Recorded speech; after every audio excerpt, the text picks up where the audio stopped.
끊임없이 국정원이 논란의 중심에 서고 있습니다. 증거 조작의 정황이 속속 드러나고 있는 과정에서 증거 조작의 핵심 인물인 국정원 협력자 자살 시도를 했고요. 관련돼서 1차로 10가지 의혹에 대해서 말씀드리겠습니다. 서울시 공무원 간첩단 사건 국정원 증거 조작은 점점 더 미궁으로 빠져들고 있다. 증거 조작의 영사관 개입, 검찰의 증거 조작 사건 인지 여부, 거기에다 결국 검찰에서 조사받던 국정원 증거 조작 협조자의 자살 시도까지 풀리지 않는 의혹들과 국정원, 외교부, 검찰의 광범위한 조작 관여 여부가 제기되고 있다. 협조자 김씨의 자살 기도와 관련된 의혹들을 짚어봐야 한다. 그리고 여기에 대한 국정원, 검찰, 경찰은 납득할 수 있는 답과 증거를 제시해야만 한다. 1. 먼저 검사는 국정원 협조자 김씨를 어떻게 알아냈는지 공개해야 한다. 말 맞추기를 하기 위해 국정원이 검찰에 제보한 것인지, 국정원이 조작 사건의 모든 혐의를 자신에게 뒤집어 씌우려 하자 검찰에 연락해서 자진 협조한 것인지, 이것을 밝히는 것이 의혹을 푸는 시작이다. 2. 혈서로 국정원 일화 쓴 벽과 김씨가 최초 발견된 침대 사이에 또 하나의 침대가 있는 트윈룸이었다. 새벽 5시가 넘는 시간에 왜 트윈룸을 빌린 것일까?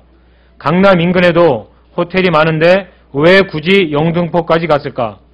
혹시 국정원 직원으로 추정되는 누군가가 미리 방을 예약해놓고 서초동에서 조사받은 김씨를 영등포로 불러낸 것은 아닌가? 3. 12시경 검사에게 자살을 암시하는 문자를 보냈다고 하는데 대한민국 검사들이 피의자에게 휴대전화 번호를 제공하는 것이 일상적인 일인가? 4. 검사는 문자를 받고 경찰에 알려 휴대전화 위치 추적을 했다고 하는데 5시간이 넘도록 찾지 못했다. 파업에 참가한 철도 기관사들이 있던 펜션도 휴대전화 위치 추적으로 찾아낸 경찰이 5시간이 넘는 동안 신원을 찾지 못했다고 하는 것은 납득하기 어렵다. 파악된 반경 범위의 호텔들만 들어가 봤어도 확인할 수 있었던 사항이다. 못 찾은 것인지 안 찾은 것인지 확실히 밝혀야 한다. 5. 호텔방 화장실에 분변이 어지럽게 있었다는 증언이 나왔다. 즉 몸에 대한 통제력을 잃은 경우 발생할 수 있는 상황인데 다시 목을 자해했다는 것도 이해가 가지 않는 사안이다.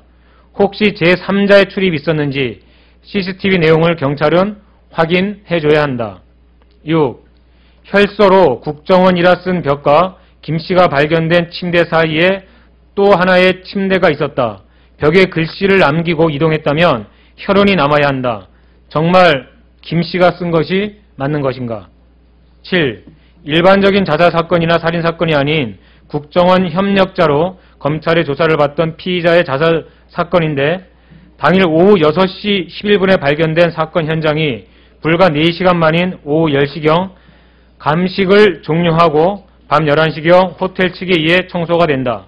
당사자가 죽을 수도 있는 상황, 타살인지 정확히 밝혀지지도 않은 상황이었는데 감식 종료와 청소를 지시한 사람이 누구인지 정확히 밝혀야 한다. 서둘러 현장을 정리하고 치워버리고자 한 의혹이 너무나 짙다. 경찰은 당시 현장 감식 사진을 공개해야 한다. 8. 국정원의 협조자라면 국정원이 감시하고 관리했을 터인데 검찰 조사 후 자살 시도를 하고 발견되기까지 12시간이 넘는 동안 국정원은 가만히 보고만 있었다는 것인가? 납득할 수 없는 일이다. 더 이상의 증거 조작과 은폐, 말 맞추기를 하지 않도록 이 일과 관련된 국정원 직원 모두를 구속 수사하고 당장 국정원부터 압수수색해야 한다. 9. 이 경우 협력자는 꼬리에 불과하고 이를 관리 지시한 국정원 직원부터 신병 확보, 구속 수사를 하는 것이 당연한데 검찰은 왜 국정원에게 한없이 시간을 주는 것인가? 10. 남재준 국정원장은 이 사건을 어디서부터 어디까지 보고받았는가? 국정원장은 물론 청와대 실장 박근혜 대통령에게 보고가 이루어졌는지 밝혀야 한다. 국정원의 간첩 증거 조작 사건은 풀리지 않는 의혹들로 넘쳐나고 있다. 검찰이 과연 수사할 수 있는지도 의문이다. 댓글 조작, 대선 개입부터 끊임없이 논란이 되어온 남재중 원장 해임과 철저한 국정원 개혁이 이루어져야 하며 당장 특검을 통해 조작과 왜곡 없이 이 사건을 낱낱이 밝혀야 한다. 통합진보당 안행희 국회의원 이상규.